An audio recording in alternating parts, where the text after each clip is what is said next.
Béni soit le nom d'Éternel. Oh mon Dieu, tu es bon. Oh mon Dieu, tu es bon. Oh mon Dieu, tu es bon.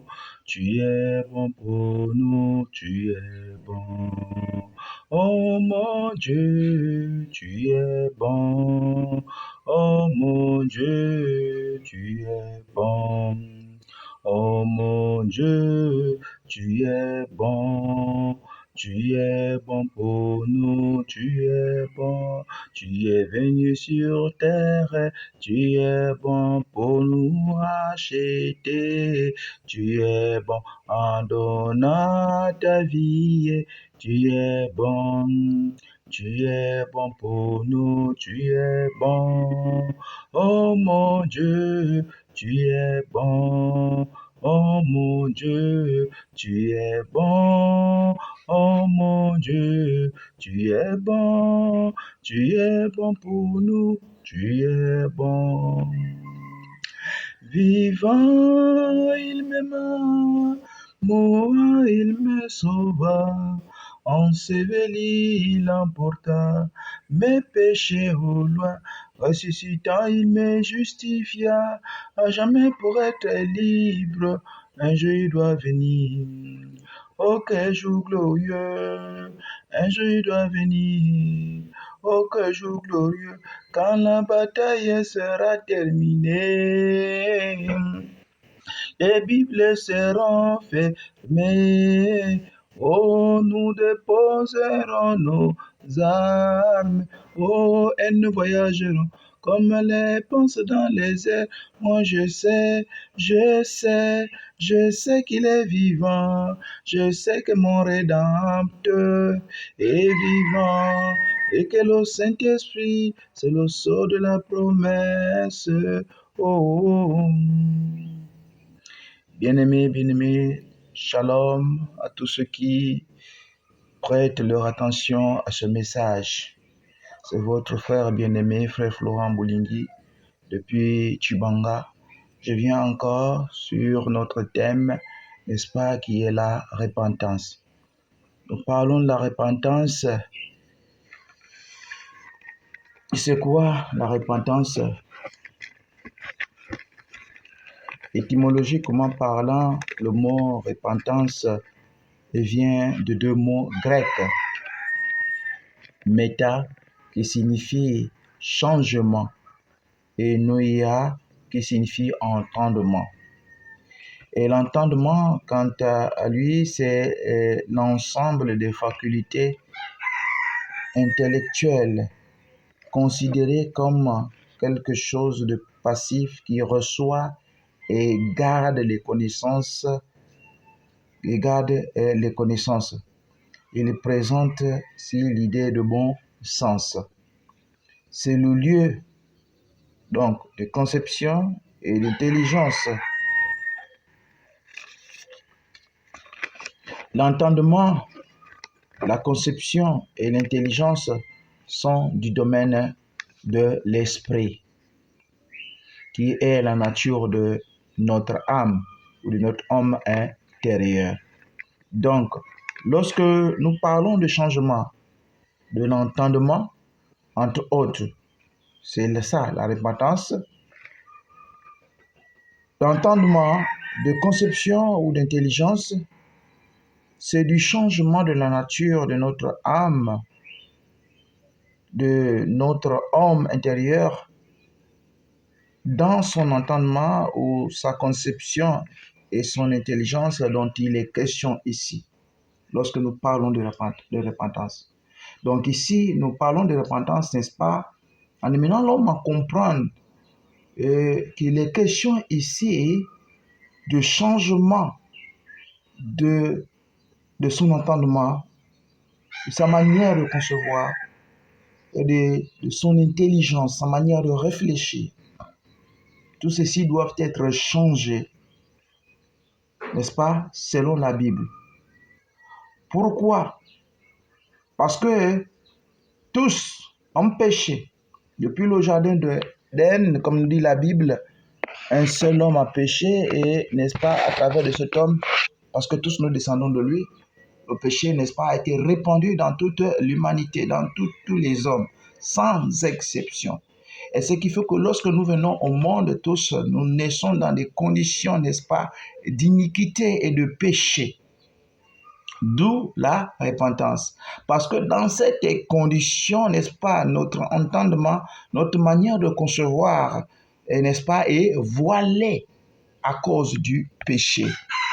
Et Dieu, n'est-ce pas, nous lance une invite, n'est-ce pas, au changement de cette manière de concevoir ou encore de notre entendement, encore de changement de notre intelligence.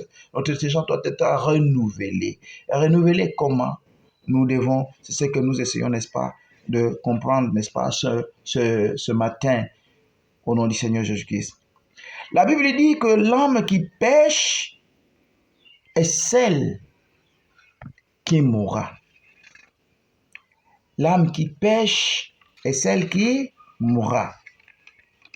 Maintenant, à cause de ce que tous nous avons péché et que nous sommes privés de la gloire de Dieu, tous nous avons péché et étant dans le péché, nous sommes morts.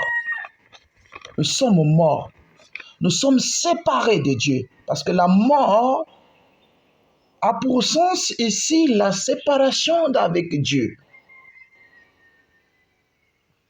Et la mort physique n'est que la conséquence de cet état de l'homme à l'égard de Dieu. Donc la repentance, c'est le moyen qui nous est donné de nous libérer de nos péchés et de la mort du péché. En faisant quoi? En recevant le pardon et la rémission de nos péchés que nous présente, qui nous est donné, n'est-ce pas, au travers de notre Jésus-Christ, par qui la grâce est venue, parce que nous sommes sauvés par la grâce au moyen de la foi. La grâce qui nous est donnée par Jésus-Christ, le moyen, en fait, de nous racheter, de recevoir le pardon et la rémission du péché, afin d'être justifiés. C'est Jésus-Christ qui nous a amené ça. C'est cela la grâce, la faveur. Donc la peine qui est la nôtre, Seigneur, n'est-ce pas, qui est la peine de la mort que nous recevons, que nous avons acquis par notre péché, n'est-ce pas, cette peine nous est, n'est-ce pas, comme ça, ôtée, n'est-ce pas, par Christ, en nous donnant l'opportunité, le moyen de la grâce, comme nous avons l'habitude dans le naturel, n'est-ce pas, lorsque nous parlons de grâce présidentielle, tous ceux qui sont enfermés, n'est-ce pas, il y a un décret qui est donné, afin que ceux-là qui sont emprisonnés, ceux-là qui sont captifs, ceux-là qui sont, n'est-ce pas, parce qu'ils ont été coupables, n'est-ce pas, de délit, peu importe le délit, est-ce qu'ils sont quelque part, n'est-ce pas, où ils subissent leur peine. Et quand la grâce présidentielle vient, n'est-ce pas, la grâce présidentielle leur donne un moyen, n'est-ce pas, de s'acquitter de leur peine.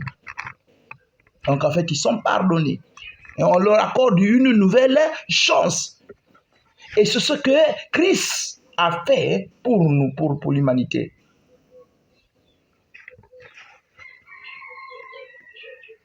N'est-ce pas, en nous accordant, n'est-ce pas, donc la grâce, donc le moyen, n'est-ce pas, de recevoir, n'est-ce pas, le pardon et la rémission de nos péchés.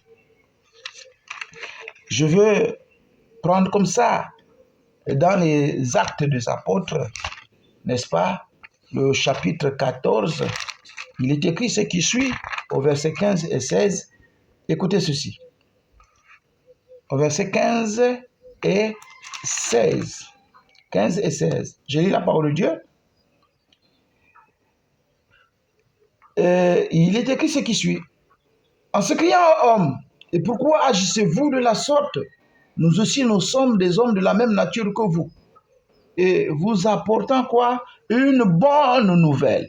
Nous vous exhortons à renoncer à ces choses vaines pour vous tourner vers le Dieu vivant qui a fait le ciel, la terre, la mer et tout ce qui s'y trouve. Ce Dieu, dans les âges passés, ok? Ce Dieu, dans les âges passés, a fait quoi? Dans les âges passés, donc ce Dieu dans les âges passés, je disais, a laissé toutes les nations suivre leur propre voie. Voyez? Dans les âges passés, Dieu a laissé toutes les nations suivre leur propre voie.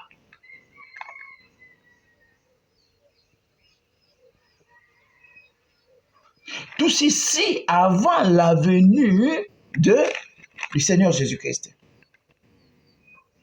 Et lorsqu'il a commencé à traiter avec les Juifs là-bas, parce que si vous regardez la Bible, tout ceci n'est pas pour nous, c'est pour eux. Parce que dans l'humanité, Dieu a choisi un peuple qui puisse lui appartenir comme étant un échantillon, au travers desquels il fallait, n'est-ce pas, préparer et travailler, n'est-ce pas, pour résoudre le problème du péché de l'homme. Et pendant tout ce temps, nous, les autres nations, nous étions livrés à nos propres voies. Donc on pouvait danser au djembé, on pouvait danser au witi, on pouvait danser à tous les rites ou tout ce que nous avons comme tradition. Mais ce que je vais t'apprendre ce matin, c'est qu'aujourd'hui cela n'est plus possible. Pourquoi? Je veux que tu écoutes. Acte 17, 38. Donc après ce temps, écoutez ce que la Bible dit ici. Dieu, sans tenir compte de tant d'ignorance, là-bas nous étions dans l'ignorance, il nous a laissé temps, on vivait notre vie, sans la connaissance de qui est Dieu, bien qu'on appelait Bouti, Nzambé, comme on parlait, chacun essayait d'imaginer ce Dieu à sa façon, selon le rite qu'il avait en face de lui. Mais Dieu, sans tenir compte de ces temps d'ignorance, annonce maintenant à tous les hommes, à tout lieu qui les ait, à se repentir. Écoute ça bien. Écoute ça bien. Comme vous avez l'habitude de dire, est-ce que avant les missionnaires sont arrivés? Moi, je ne parle pas des missionnaires. Ils sont venus et ça, c'est l'œuvre de l'homme. Ils ont fait ce qu'ils ont fait. Nous nous connaissons tous. Il n'est pas question de là. Je veux nous parler de la parole, de ce que Dieu nous donne comme enseignement, de ce que Dieu, la parole de Dieu nous révèle pour notre salut. D'autres sont venus et ont tourné cette parole à leur faveur. Ils sont venus pour nous posséder matériellement, détruire ce que nous avions autrefois comme valeur. Et moi, je n'appelle pas ça des valeurs, parce que des valeurs, n'est-ce pas, sans la connaissance de Dieu, tout ce qu'on acquis sans la connaissance de Dieu ne peut pas nous faire du bien. Pourquoi? Parce que le monde est comme il est, et le seul qui connaît comment le monde est fait, c'est Dieu, parce que c'est Dieu qui est le créateur de toutes choses. Donc il dit ici, ainsi donc, et nous étions là, 17, 30, c'est cela. Dieu, sans tenir compte des temps d'ignorance, annonce maintenant à tous les hommes, en tout lieu, qu'il les ait à se repentir. À faire quoi? À se repentir. À faire quoi? À changer d'entendement, le changement d'entendement, en changer la manière de concevoir, à changer, n'est-ce pas, la manière de réfléchir, parce que lorsque nous parlons de l'intelligence ici, c'est une faculté, n'est-ce pas, de comprendre. Mais qu'est-ce qu'on peut comprendre lorsque cette intelligence est voilée? On ne peut rien comprendre. Qu'est-ce qu'on peut comprendre, n'est-ce pas, lorsque cet entendement est brouillé par, n'est-ce pas, la conséquence du péché? Parce qu'il a fixé un jour où il jugera le monde selon la justice par l'homme qu'il a désigné, ce dont il a donné tous une preuve certaine en le ressuscitant de mort. Quel est l'homme que Dieu a ressuscité?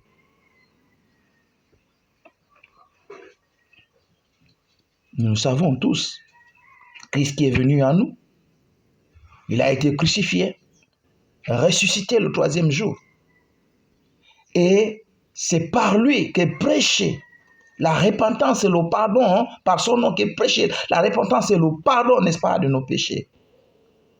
Et en l'acceptant, en le recevant dans votre vie comme votre Seigneur et Sauveur, c'est ainsi que vous recevez, n'est-ce pas, le pardon et la rémission de vos péchés.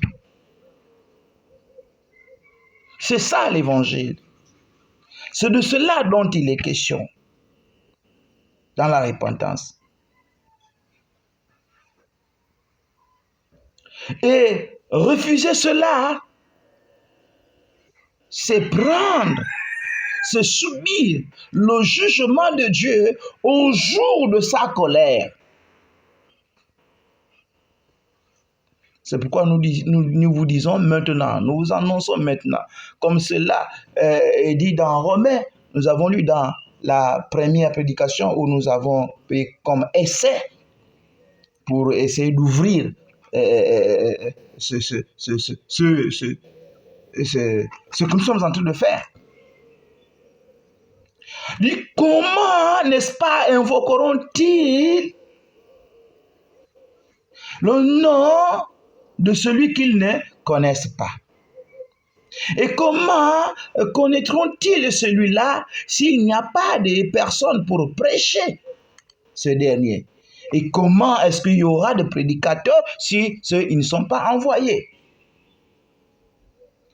Vous voyez? Comment croire? Comment invoqueront-ils à celui qui ne croit pas? Vous ne pouvez pas croire si vous n'entendez pas sa parole. Vous ne pouvez pas invoquer Dieu si vous ne croyez pas en lui. Vous ne pouvez pas croire en lui si vous n'avez pas entendu parler de lui. Parce que la foi vient de ce qu'on entend, et ce qu'on entend qui vient de la parole de Christ. Et c'est la parole de Christ que nous vous annonçons, pas notre parole à nous. Et Christ, ce qu'il attend de toi, c'est que tu puisses te repentir. Parce que la condition dans laquelle tu es, tu ne peux pas te sauver toi-même. Tu ne peux pas comprendre ce qui se passe dans ce monde. Tu ne peux pas recevoir le pardon et la rémission de tes péchés.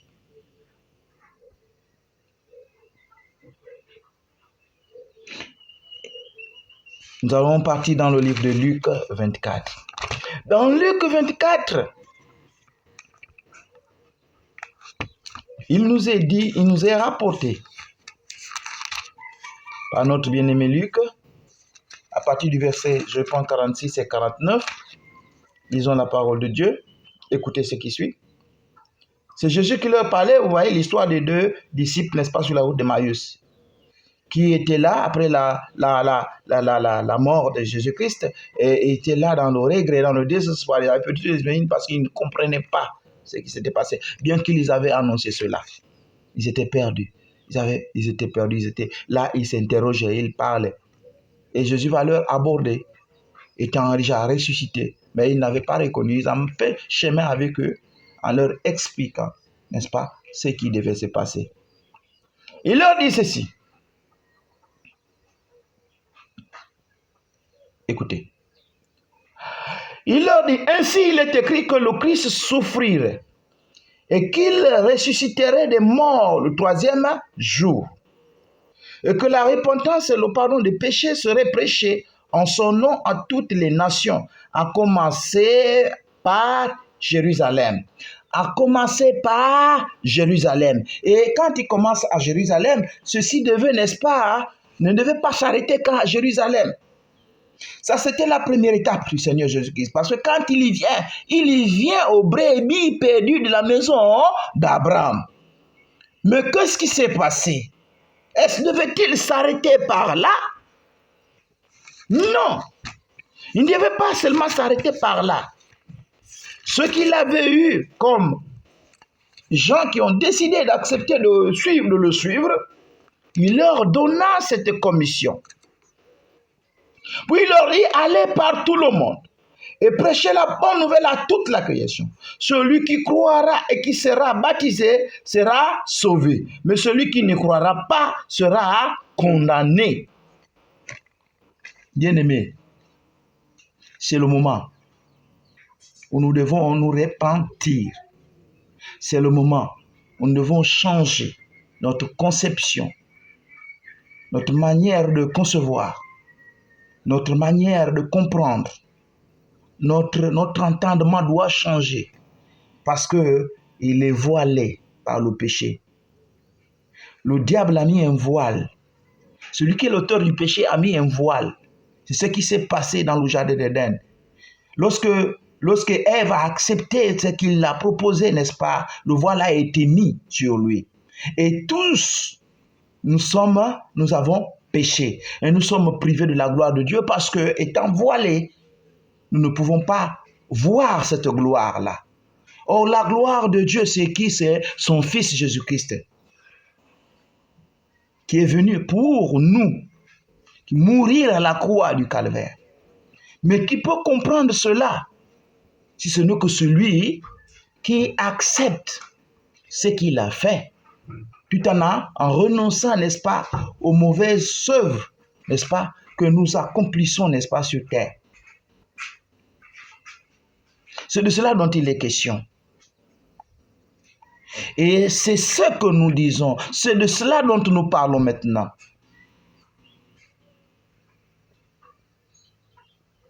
Et Pierre, n'est-ce pas, à qui les clés avaient été remises, lorsqu'ils ont reçu, au jour de la Pentecôte, lorsque ce que le Seigneur avait promis était venu sur eux, n'est-ce pas, il a appris la parole et il a prêché cet évangile. Il a donné la bonne nouvelle, comme je le fais maintenant pour toi qui m'écoutes. Et ces hommes qui étaient là ont dit, oh frère, que ferons-nous? Et voici la décision. Voici ce que Paul leur donne comme recommandation. Dans Acte 2, je disais, Acte 2, prenons à partir du verset 37. Ou prenons à partir du verset 36. Que toute la maison d'Israël sache donc avec certitude, que tu le saches aussi, que Dieu a fait Seigneur et Christ ce Jésus que vous avez crucifié. Jésus avait été crucifié, livré aux mains des impies par ses propres frères, les Juifs. Mais ceci, Dieu seul sait, ceci était pour un but. C'était pour que toi, tu puisses recevoir le pardon et la rémission de tes péchés. Et ensuite, il leur dit, après avoir entendu ce discours, ils eurent le cœur vivement touché. Et ils dirent à Pierre et aux autres apôtres, « Hommes, frères, que ferons-nous » Pierre leur dit, « Repentez-vous. » C'est de ça dont nous parlons. Repentez-vous. Repentez-vous et que chacun de vous soit baptisé au nom de Jésus, pas au nom du Père, du Fils et du Saint-Esprit. Au nom de Jésus-Christ. Pourquoi? Pour le pardon de vos péchés. Et vous recevrez le don du Saint-Esprit. Car la promesse est pour vous, donc d'abord eux, pour vos enfants, pour leurs enfants, et pour tous ceux qui sont au loin, en aussi grand nombre que le Seigneur, notre Dieu, les appellera. Dieu t'appelle aujourd'hui, toi, homme au loin.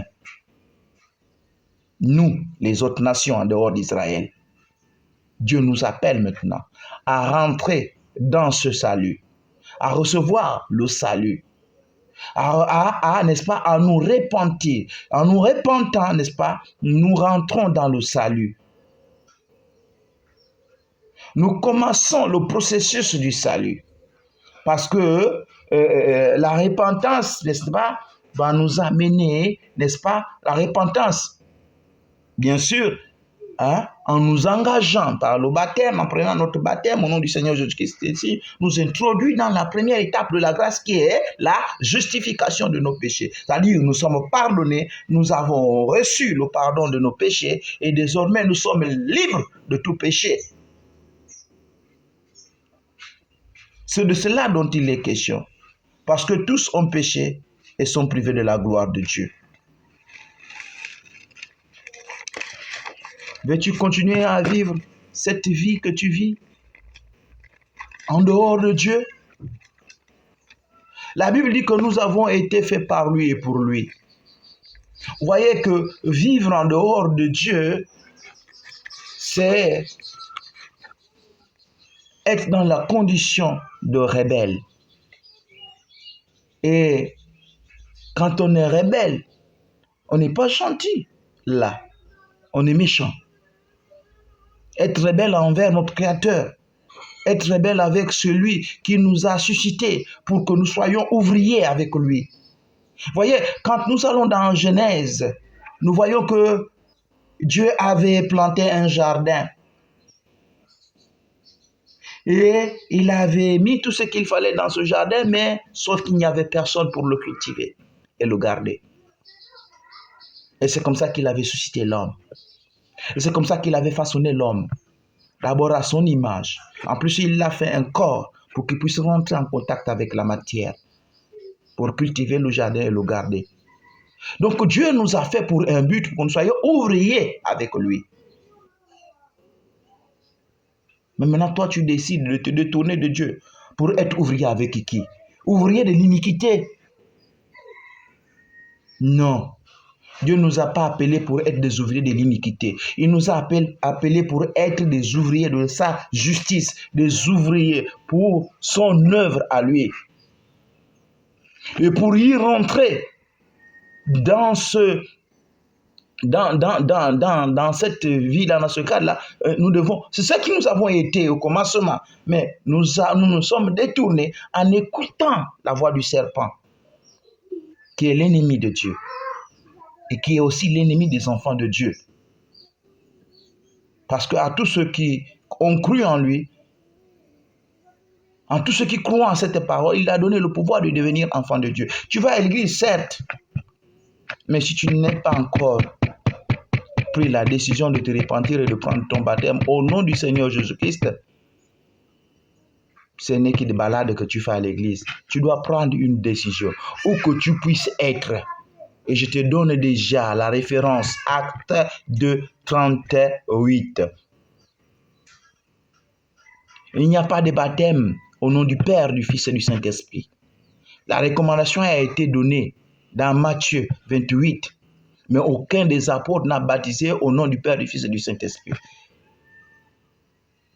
Ceux qui donnent ce baptême, c'est qu'ils ne sont pas encore sortis du voile. Sincèrement, ils ne sont pas encore sauvés. Parce que quand l'Esprit de Dieu vient dans la vie d'un homme, il le libère véritablement du péché.